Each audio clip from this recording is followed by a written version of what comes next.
नमस्कार दोस्तों, अखंड भारत की आवाज़ चैनल पर आप लोगों का स्वागत। और अभी मैं गांव आसन कला में आया हूं और यहां पर अभी एक हमारे साथ बड़े भाई साहब हैं। बड़े भाई साहब ने ऑफ कैमरा मुझे बताया कि सरपंच ने 5 करोड़ का गबन किया है।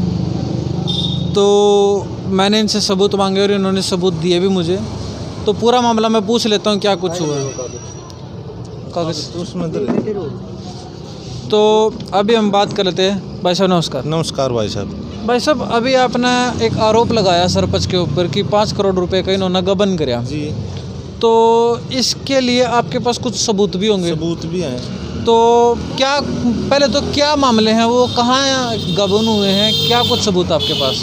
गांव में जो street light, pole light, RO और जाले नालियों के ऊपर और स्वागत गेट में इन्होंने काफ़ी बड़ा घपला है, जो कि हमने गुप्तचर विभाग को एप्लीकेशन लगाई थी। गुप्तचर विभाग ने इंक्वायरी करने के बाद इसके ऊपर 2 करोड़ रुपए का गबन सिद्ध कराया था और एफआईआर दर्ज हुई थी, जो कि पावरफुल लोगों के चलते इनकी साख थी। साख के कारण इन्होंने एफआईआर को भी दबवा दिया गया है और ना इसके ऊपर कोई आज तक कार्रवाई हुई है। अच्छा, ये जब आपने कार्रवाई की थी, ये कब कार्रवाई की थी? ये 2016 में बढ़ने के बाद ये जब से कार्रवाई चालू है मेरी इसके ऊपर। अच्छा। हाँ, और इन्होंने जो गांव में की ज़मीन की बोली होती है उसमें भी काफ़ी बड़ा घपला। इसके पास भी अभी भी खुद के 2.5-3 एकड़ की ज़मीन का कब्जा है, जो कि ये अभी दिखा नहीं रहा क्योंकि ये खुद ही सरपंच है उसका। अच्छा। हाँ जी। 2.5-3 एकड़ अभी भी पंचायती ज़मीन पर कब्जा है इसका। अच्छा। हाँ, और जो ये है खेतों में इन्होंने ट्यूबवेल लगवाए थे, वो उसकी भी वो था उसमें, और ये कोठे बनवाए थे जो खेतों में। इनको सब के करके मोटा इसका करीबन 5 करोड़ रुपए का घपला कर रखा है इसने। अच्छा बड़े भाई साहब, एक बात और है कि आरोप लगाना बहुत आसान है। मैं किसी के ऊपर भी कोई भी आरोप लगा सकता हूँ, 2 मिनट में लगा दूंगा आरोप। ठीक है जी। लेकिन उसको सिद्ध करना बहुत ही मुश्किल है, क्योंकि उसके लिए सबूत चाहिए कोई भी काम हो। हमने जो सबूत लगाए थे, हमने हरियाणा सरकार को जो सबूत दिए थे उनके आधार पर गुप्तचर विभाग ने इंक्वायरी करी थी, जो सबूत सिद्ध सही होने के कारण, इन पर आरोप सिद्ध होने के कारण इनकी एफआईआर दर्ज हुई थी। एसआईटी के लिए हमने एप्लीकेशन लगाई थी, जो कि एसआईटी थी, इसकी एप्लीकेशन आ रखी है, मैंने वो भी आपको दिखाई भी थी। तो उसके आधार पर अभी भी कोई इसके ऊपर कार्रवाई नहीं हो रही है। तो अभी एक बार जो आपके पास सबूत है, एसआईटी की सबूत आप एक बार दिखा दो ऑन कैमरा, कि कोई भी बात निराधार नहीं हो, आधार पे होनी चाहिए। हर चीज़ का आधार होना चाहिए। जैसे अभी आपके पास जो आपने मुझे दिखाई, ये क्या एफआईआर है, ये एफआईआर हो रही है, जो कि इस एफआईआर के मैंने इसकी वह अनिल विज के यहाँ एप्लीकेशन लगाई थी। तो यहाँ सदर थाने में इसकी इंक्वायरी आई थी, वहाँ मैंने जाके पूछा तो ये कहा कि एप्लीकेशन ये डिसमिस कर दी गई है। मैंने उनसे पूछा भी किस आधार पे डिसमिस करी, उन्होंने मेरे से कोई संतुष्टि का जवाब नहीं दिया है। तो इसके खिलाफ आपने कुछ आगे कार्रवाई? मैंने उसके खिलाफ एप्लीकेशन उन्होंने दी थी, लेकिन उसका भी कोई अभी तक जवाब नहीं आया है। अच्छा, और भी होंगे आपके पास? ये गुप्तचर विभाग वाली है, जो गुप्तचर विभाग पंचकुला ने को दी थी और उन्होंने ये भेजा।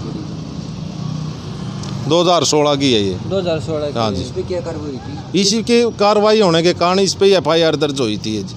अच्छा, सबसे पहले ये चीज़ हुई थी? हाँ जी, ये देखो, इसी के बिहाफ पे अगली कार्रवाई? हाँ, अगली कार्रवाई चालू हुई थी। और ये एसआईटी की आपको दिखाई है, ये एसआईटी गठित के लिए उपायुक्त महोदय को लिखा गया है। डीसी सर ने ये एक लेटर जारी किया? हाँ, लेटर जारी करे तब इनके ऊपर एसआईटी गठित करके इसकी इंक्वायरी करी जाए, जो आज तक हमारे गांव में कोई इंक्वायरी अफसर नहीं आया है। अच्छा। और ना ही हमारे पास कोई इसकी इन्फॉर्मेशन है। तो कुल मिला के अब क्या कुछ आप किस विभाग ने सही काम किया?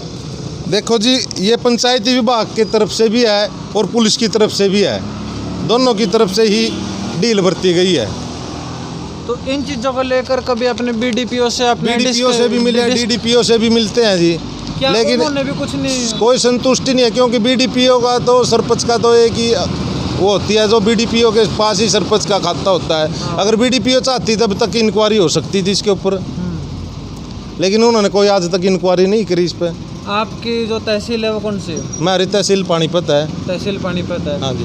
तो अब आपकी क्या मांग है? मैं ये कह रहा जी, जो FIR है उसको दोबारा से रिन्यू करके उसको गिरफ्तारी के लिए डाल लिया जाए, दोबारा से जांच की जाए और SIT की संतुष्टिपूर्ण जांच हुई। इससे पहले फिर जो आरोप लगे थे वो कितने के सिद्ध हुए थे इनके ऊपर? 90% 100% सिद्ध हुए थे, लेकिन हमारी कार्रवाई तो नहीं कर रहे हैं ना कोई। हम जाते हैं, लोग ये सरपंच पैसे दे के उस कार्रवाई को दबा देता है।